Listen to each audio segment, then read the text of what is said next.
Namaskar and a very good evening to everybody. Dr. Joanna Newman, Chief Executive and Secretary General Association of Commonwealth Universities, United Kingdom.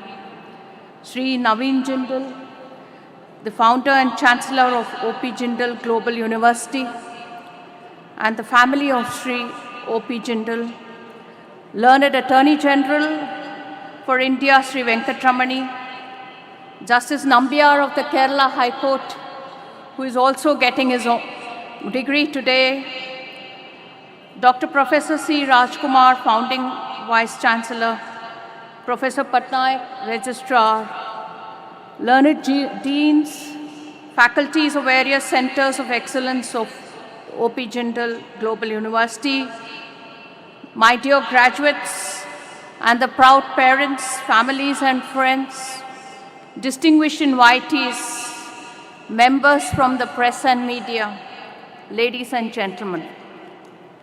I am very delighted to be addressing this enlightened audience at the 12th Convocation Ceremony and Founders Day celebration of O.P. Jindal Global University. I thank the Chancellor and Dr. Professor Sri Rajkumar, Vice Chancellor, for inviting me to preside over the convocation and deliver this presidential address. At the outset, I must congratulate the graduates for having gone through this academic rigor and achieving their milestones. I hope that your graduation is the beginning of many more wonderful achievements in life. I congratulate the proud parents and grandparents, supporting family members and friends of the graduates. I commend the efforts of the governing organs, faculty and staff of O.P. Jindal Global University for successfully facilitating the graduates in getting to their finishing line, undeterred by the global pandemic. My heartiest congratulations to the parents too. You have undoubtedly made the best investment there is on your children's education.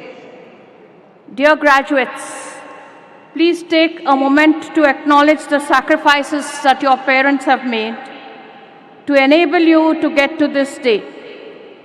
Remember the instances where they have fostered confidence and passion in you to study hard and dream higher, and cherish this day with a sense of gratitude, for this is as much your parents' success as it is yours.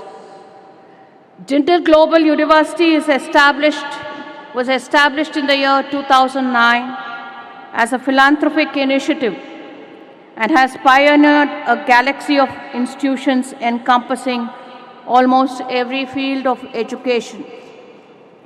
I was impressed to learn that this university has over 10,000 students from across 70 countries with a very sound gender demographics and offering various courses right up to the doctoral courses.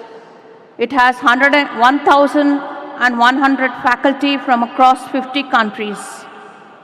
Most recently, one of our former Chief Justices of India, Justice U.U. Lalit, has graciously consented to teach in this esteemed university.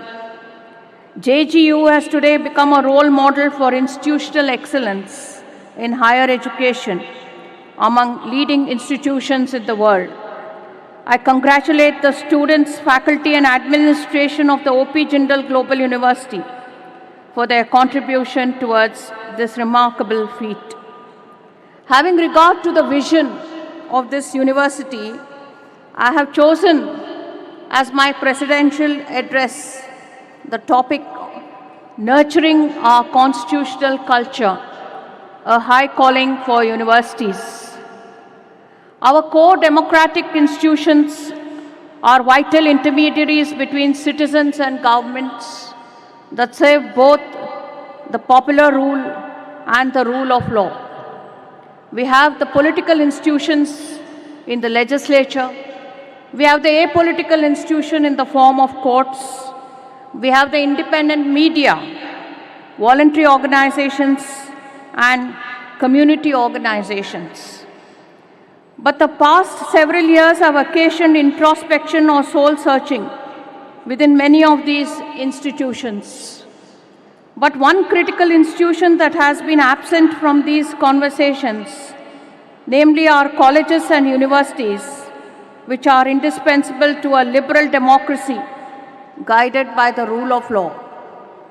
Indeed, from the earliest day of our republic, universities have been considered to be integral to the democratic project.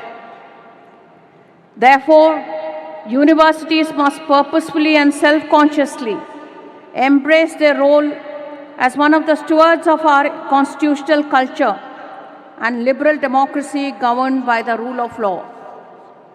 Culture grows in a society through ages, and in turn it sustains society. By culture, I do not mean any particular culture of a sect, but culture in the context of society or a constitutional culture of a nation which cannot be laid down overnight. It involves over experiences and with age. Constitutional culture contains the attitudes, aspirations, and sentiments of the citizenry. Drafting of a constitution is a historical fact, but grafting of a constitution and its norms in the collective as well as individual conscience of the people is a continuous process.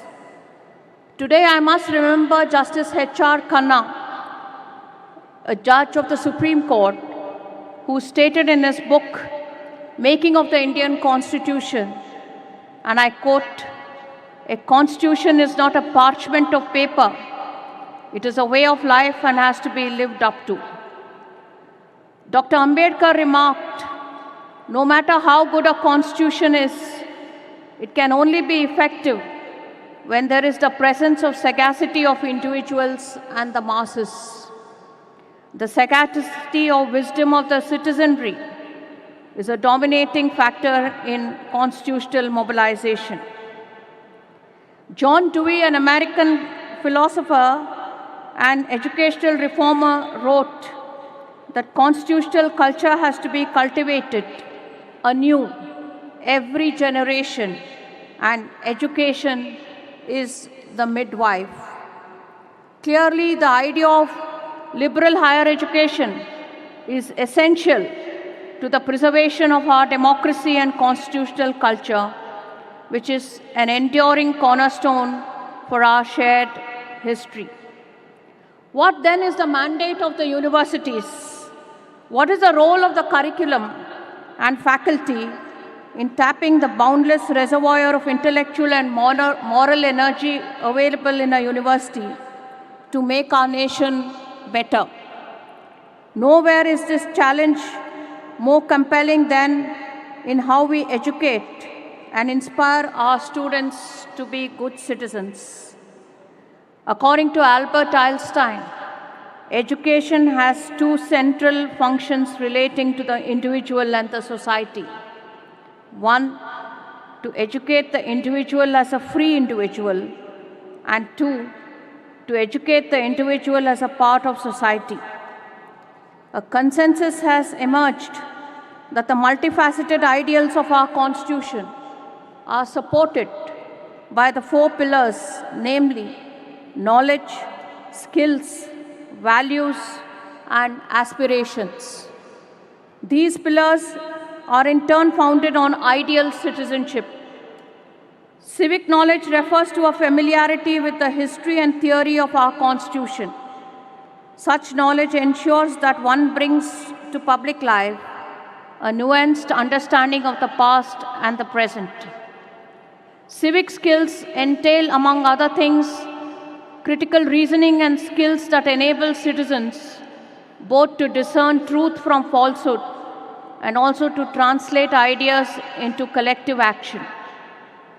Civic values includes a commitment to the ideals of tolerance, equality, fraternity, dignity, and integrity that provide the standards against which Citizens hold policies and policymakers to account. And finally, civic aspiration denotes a disposition directed towards cooperation and collective action. Through curriculum that is so rich and rigorous as to provide civic education encompassing these four elements, citizens would not only be able to preserve but also to renew and invigorate our constitutional culture and democracy. What is the role of teachers of the universities in nurturing or enabling youth transform into ideal citizens?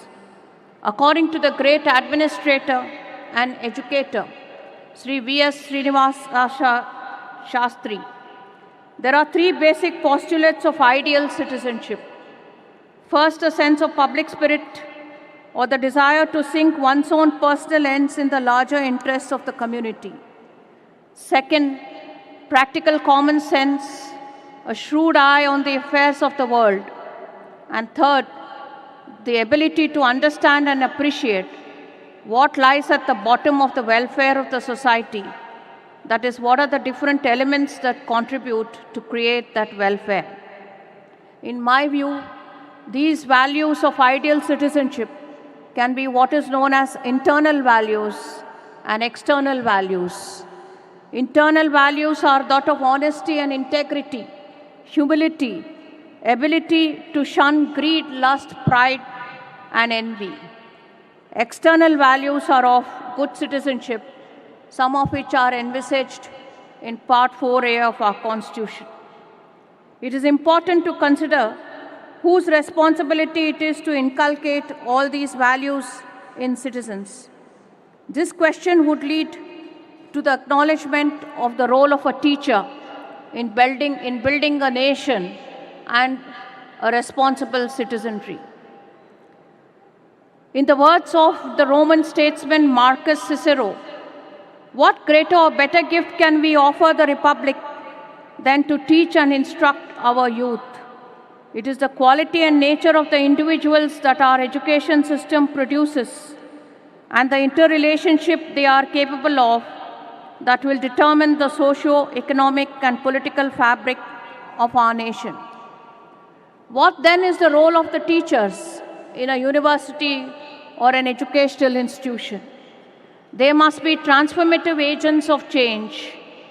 Teachers need to be empowered on several fronts: academic caliber, integrity, and moral promise. Every teacher must therefore be first and foremost a true statesman and a patriot whose concern is for India, that is Bharat, and is demonstrated by cultivating a constitutional culture in every student.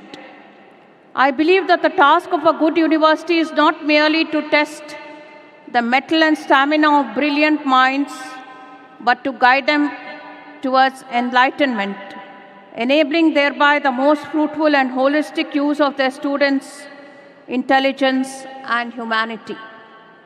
I shall now turn to the core values enshrined in our Constitution and to examine the role of liberal education and in securing such values. The makers of our Constitution invested a great emotion in the preamble, which begins with a powerful phrase, "We the people of India," and goes on to affirm values of justice, liberty, equality, and fraternity. Of the preambular values, the need is to cultivate in every student the value of equality and fraternity. The desire to be acknowledged as better, stronger, or more intelligent than a fellow student could lead to injurious results for the students as well as the community. When institutions of learning propagate the idea that one pupil is intellectually more superior than the other and portray education merely as a competition to secure the highest grades, there lies a risk of injuring fraternity. I am deeply disturbed and alarmed that more recently there is a distasteful trend where students are admitted to class 11 or 12 only on paper, while the reality is that students are actually preparing for competitive examinations during those 2 crucial years in some other institution and not even attending even a single day of class. All that is expected of them is to pass 12th standard in order to be eligible to appear for the competitive exam, and some institutions are facilitating such unacceptable and injurious agenda.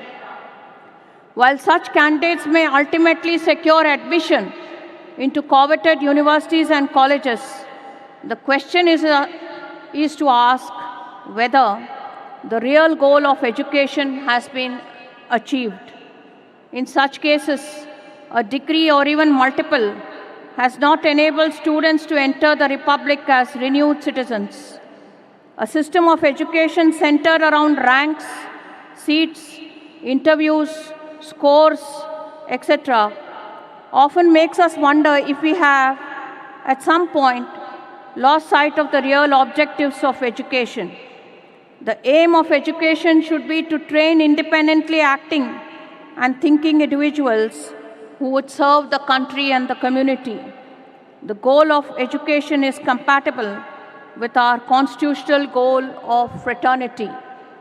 The Constitution views fraternity significantly as a source of affirming the dignity of the individual and unity of the nation.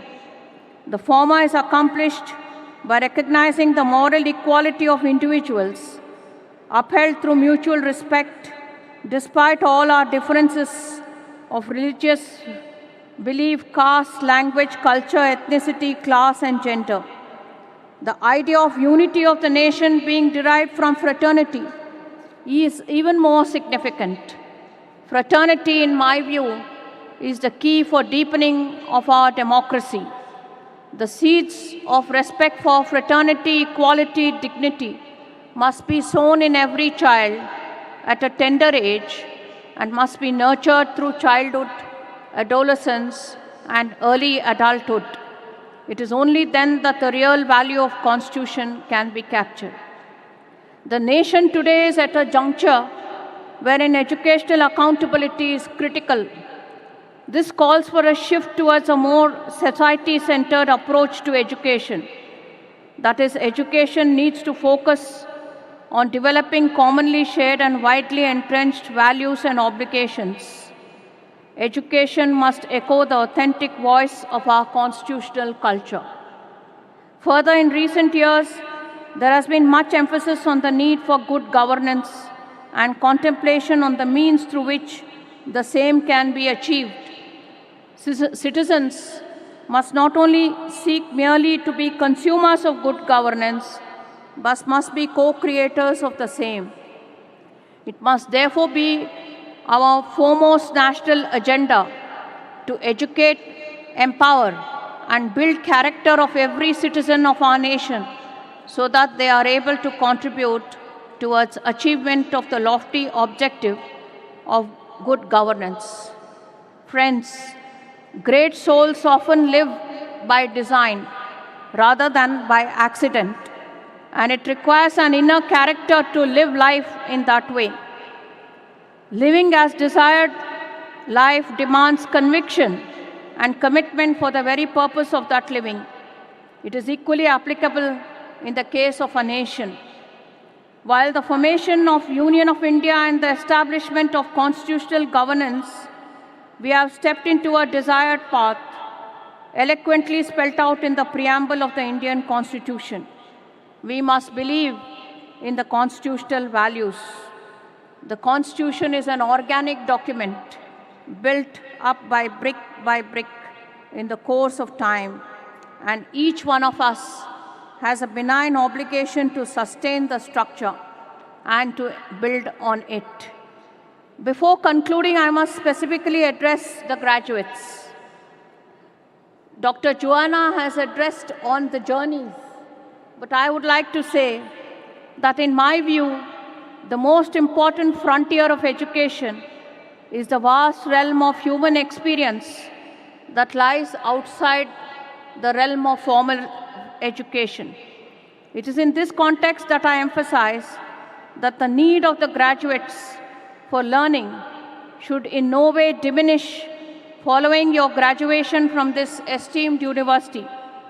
It is essential that each one of you make an effective transition from curriculum-directed learning to lifelong self-directed education.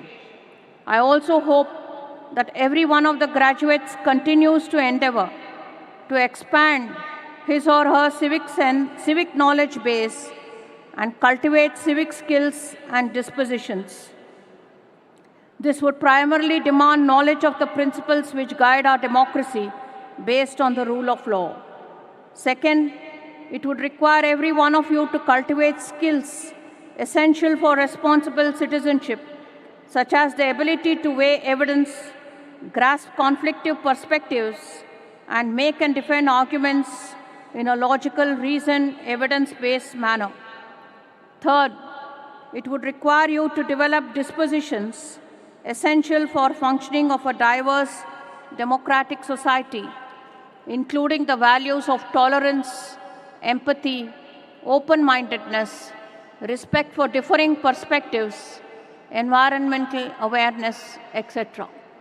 Dear graduates, I hope that you do not risk valuing rhetoric over reason, party over principle, and ideology over evidence. I cannot stress enough as to the need to preserve your integrity. Every one of you is a guardian of the rule of law. That is your distinctive function, and it has never been more important.